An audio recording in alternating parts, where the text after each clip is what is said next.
welcome to this SAG Q&A for Glass Onion. I want to start by introducing today's guests, and I'm going to start with an Academy Award nominated actor. She's also a 3-time SAG Award nominee for her work in Almost Famous and 9. Please welcome Kate Hudson.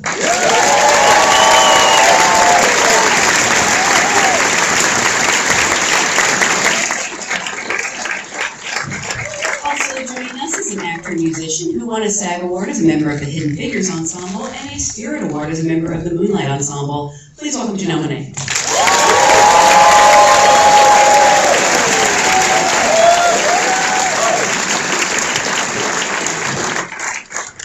Thank you so much for being here. Congratulations on just a great and fun movie, just something that I think we all need right now. This is an audience of your fellow SAG actors, so I actually always like to start by asking, how did you get your SAG card? What was the job that... How did you get your SAG card? Oh my goodness. Wow. How did I get my SAG card? I know you have one, because... I wonder, do I still have one? What are the requirements? Is it like... It's like a screen time for a certain... Is it commercial? I think it was Party of 5. Oh, wow. Yeah, I was 16 and it was my first job. And yeah, I broke up, was it Nev and Michael Gorgon. That was me! Oh, I remember this. I think that's when I got my SAG card, yeah. Maybe I think I was on Sci-Fi. It was like I was Janelle Monáe in the future on the Sci-Fi show. I forgot the name of the show, but it was like a small cameo. Going back now, now that we're in the future, or what would have been the future then, how do you think you played Janelle Monáe in the future? I guess we'll never know. Well, again, congratulations on a fantastic movie. I'm curious how Rian Johnson approached each of you about Glass Onion, and if you were fans of, I don't want to say the original, but I guess the part 1, Knives Out. What was sort of your initial reaction? And well, I'm going to stop there because I have a lot of questions. I mean, I think I can speak for both of us. Yeah, go for it. Because I'm looking this way and I'm starting to get dizzy with this. I'm like, I'm having vertigo. I mean, for both of us, Rian is a dream director. I wanted to work with Rian ever since I saw Looper. Have you guys seen Looper? Oh my goodness, I was blown away. I was like, I wish I had written that. I wish I directed it. I wish I starred in it. And who is this guy? And then I went down a rabbit hole. I saw Brick, which was, his original whodunit, and watched everything up into Knives Out, and I was just really blown away by his writing and his specificity. And I said, if he ever calls me, I don't care if it's for a 2-second car commercial, it's a yes.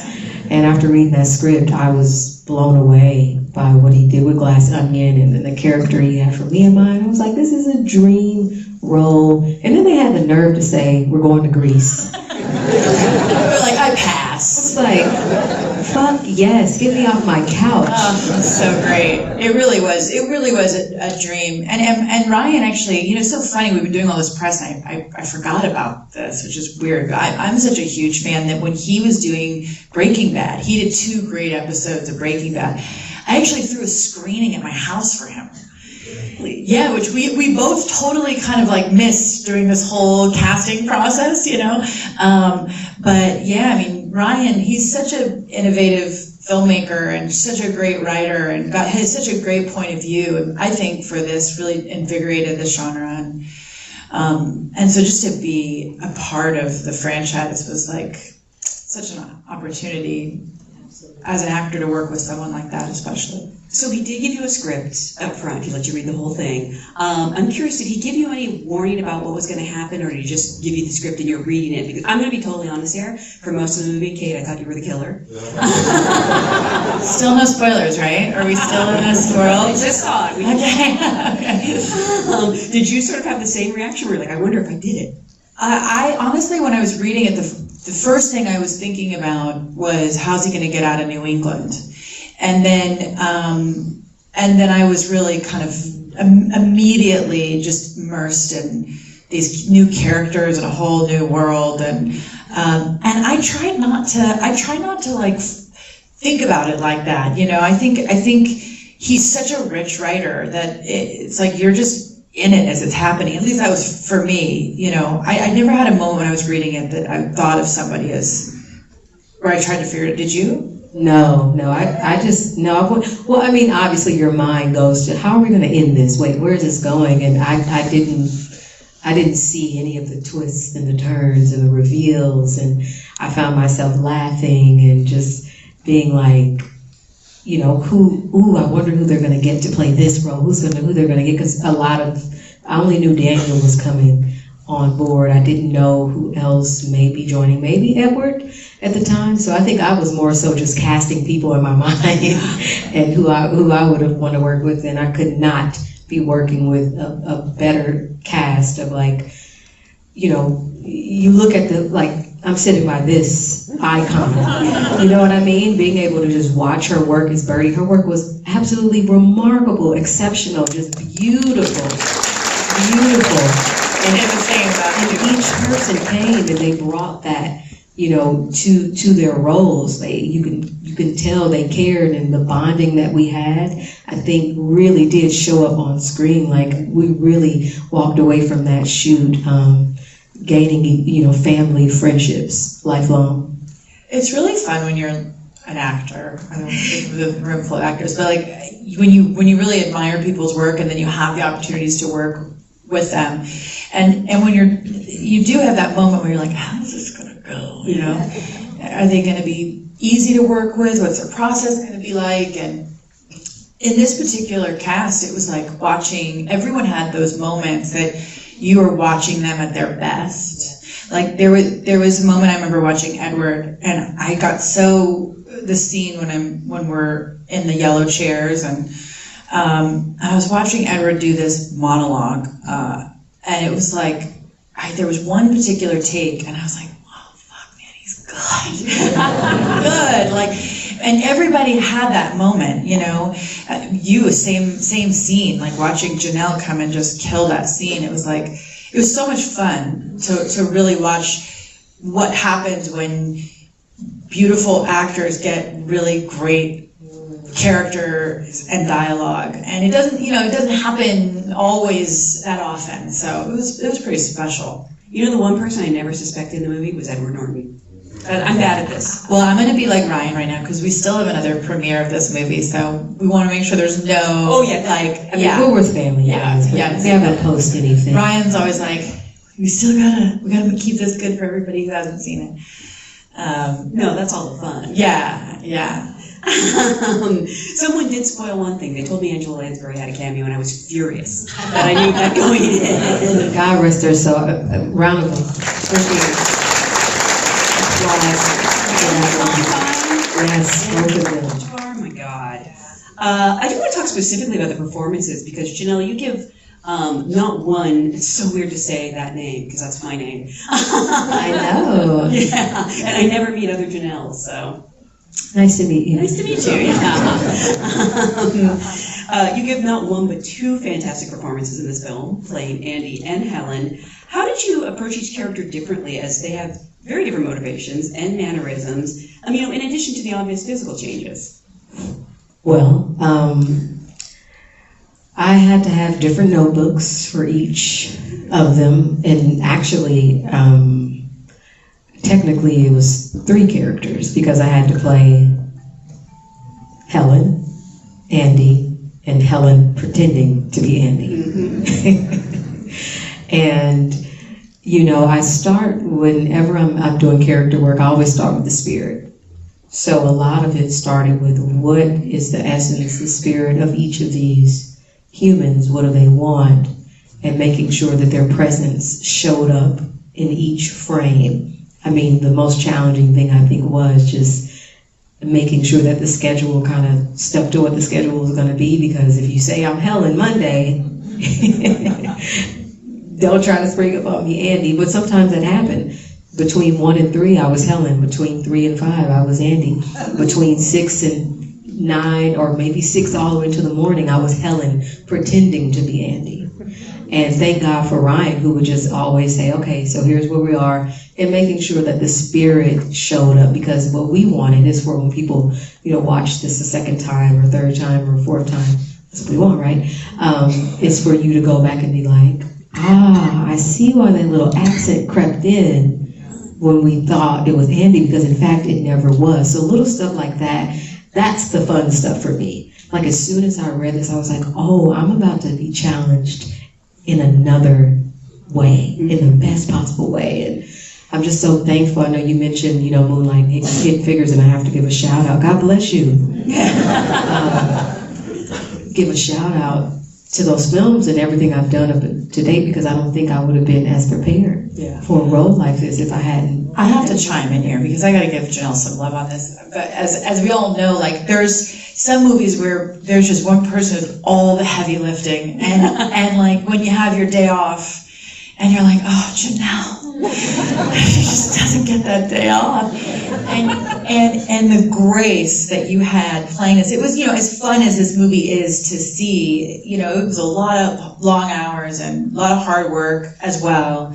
And Janelle really every single day was in that chair and was on that set and just delivering the most amazing performance. You're just a delight. An absolute.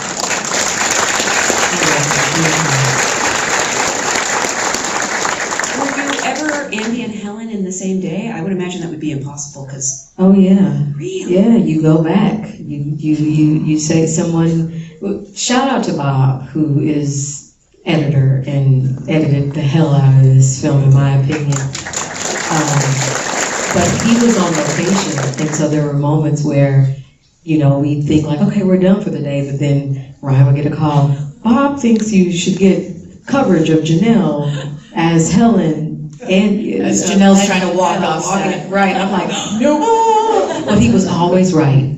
He was always right. I mean, but in those moments, it's like, I want to go to the Ionian Sea with Kate and with Edward. I want to put on my bikini too. But it was a wonderful sacrifice. But yeah, that happened a lot. Kate, your character is so much fun, and I feel like your costumes say so much about your character. Actually, both of you. The costumes really inform your character. You can do so much preparation as an actor, but how much does it help to show up on set and actually step into, like, Birdie's bikini with a chain? Like, it says the so much. bikini was a whole other day. That was more of like a, what is it? It was a Hugh Jackman who, drinks wine the day before he does his scenes.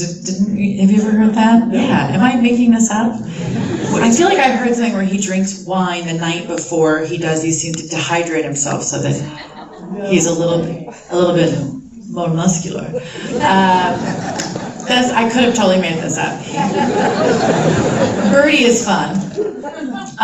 You know what? Jenny Egan is such a brilliant costume designer, and I think we all, like, when I was a little girl and you're thinking of the parts that you want to play and the things that inspire you to be an actor, it usually for me was the hats and the capes and the fringe, our musical theater geek that I am. Birdie walking into that first fitting was like a bucket list fitting. It was like, oh my God, this is going to be so much fun. And part of what I loved about Birdie on the page was like, I could feel her body language, and to me it was like she's like a dance to me in my head, and so the costumes and the movement of her costumes were so important. But Jenny, it was like, that's like when you're working with, you don't have to do it. It's like, what a dream. And Birdie's room, we laughed because Kathryn, we all had fittings around the same time, and Kathryn would look at all of our fitting rooms and see Birdie and see, Janelle's room, and then Kathryn's was like a rack of three things that were beige. And Kathryn was always like, okay.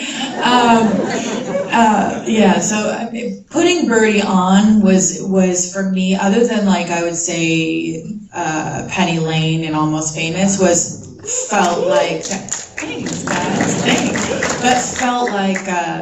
It felt like the costume so informed my character, how I felt in it.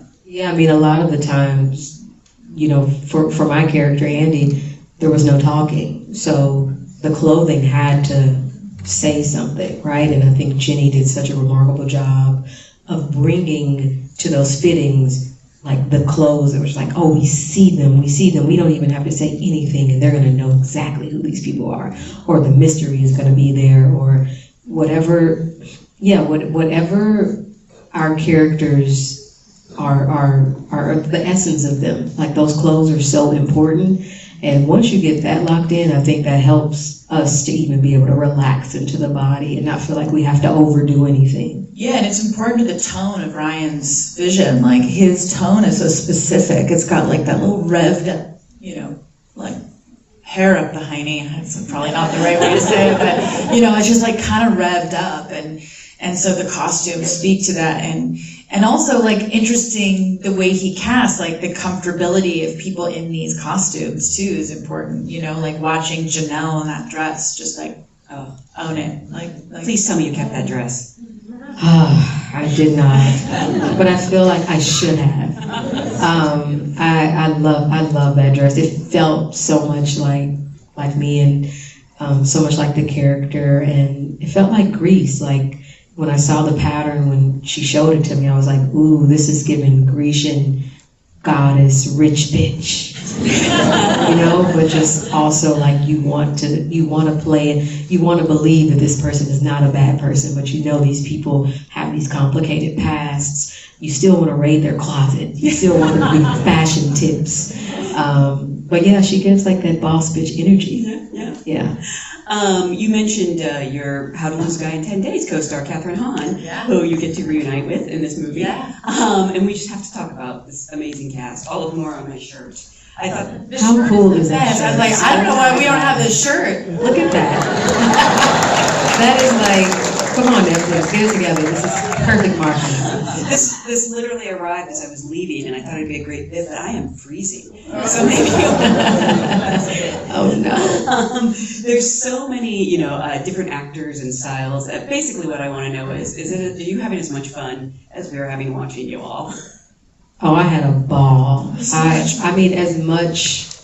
I think the fun for me was honestly working with this cast, knowing that I'd be in these scenes sparring with Edward and with Daniel, and being able to be with Kate and Kathryn, like this ensemble of people that I respect. It's like a kid. It's like, wow, I'm gonna actually be getting a master class from each of them, just watching them as much as I possibly could and soaking up how they do what it is that they do. And then working with Rian, who is a big kid, who's if you get a Rian Johnson in the back after a take, like you know you're in the pocket. But I think as an actor, I always want to be challenged. I'm always like, okay, it's time to go to the next level. What are we doing here? And I think when I think about this character, and I think about the layers, and I think about just what was required of me, stretching from doing the comedy to the heavy, like deep emotional, dramatic moments to the action, all of that was exciting. Something to sink my teeth into. It just was just delicious. It was like, man, this makes you feel like you're using your gift. You're really doing that, and somebody believes in you enough to trust you with it. And also just the camaraderie, that sort of support. Like we, if there was a camera, or if I could show you what I was seeing sometimes, like what their behind the camera was, it was all of their heads like squished behind the camera, and you're looking at what really Ryan put together is like our family. That was our little family, and you don't get that feeling very often making movies, and where you're doing good work and you're, witnessing great work, and then and you're having fun with each other. That everybody sort of leaves the ego, back in LA, and right. And we had murder mystery parties. Did we talk? Really? Yes. Yeah. We literally had murder mystery parties. A lot. That Ryan would set up. He would write these handwritten notes to us, like, you're invited, 7 p.m., as if we had anywhere else to go. I'm like, Yeah, we're in like Serbia at the We like couldn't- peak of Delta. exactly. We could not go anywhere. We had to stay like within this COVID-free bubble, and you know, to entertain ourselves, he would have us at the bar and grill. We would get drinks, and we would have murder mystery parties. And apparently Janelle and I are the most competitive, which I didn't really understand until this press tour where It's so everyone's like, true. who's the most competitive? And they're like, well, Kate's the most competitive and Janelle's the most committed. She's going to find out if you are the murder in the murder mystery game. Do you guys play Mafia or Assassin? Okay, so you know what I'm talking about. She will grill you. You will get got. Like, she's a good detective. I'm you know, an observer. I'm just observant. I'm like, I see everybody get their cards. I'm like, ooh. Body language. Fucking Why did you just Mafia. move right there? Yeah, right. See, you just broke. Definitely 10 in this room. I've seen that game end friendships, so I play it very carefully. Or relationships. Yes. It almost ended mine. Yes, And when Serbia. you accused her fiance. Yeah, Danny in Serbia. He's like, I didn't do it. He's mafia. But he wasn't. It was terrible of me. Yeah. She was wrong that time. I was okay. wrong. I believed her. But I really think that kind of brought all of us a lot closer, the COVID of it all, you know. And it also made it feel a little bit like summer camp. Like there were times where Ram, our producer, like all he wanted to do was keep us in a room. Like, you're not going anywhere. And we were all like, are you sneaking out? We would text like, Yeah. I heard there's a burlesque show. Should we meet? Yeah. Well, she'd find the burlesque shows. Yeah, I would find them, but I never would. 'Cause you also, listen, you don't want to be the one to get production shut down. Right. Like, I was not playing. I kept my little ass in that room. There's no way that I'm being sent back home, so. I know you have to be somewhere, so I hate to wrap this up, but I will. I want to remind everyone, please do keep the secrets secret for just a couple more weeks. Yeah. It's Netflix. Thank you so much for Thank you guys so much. Thank you guys. We appreciate your support. Thank you. Thank you. Fantastic.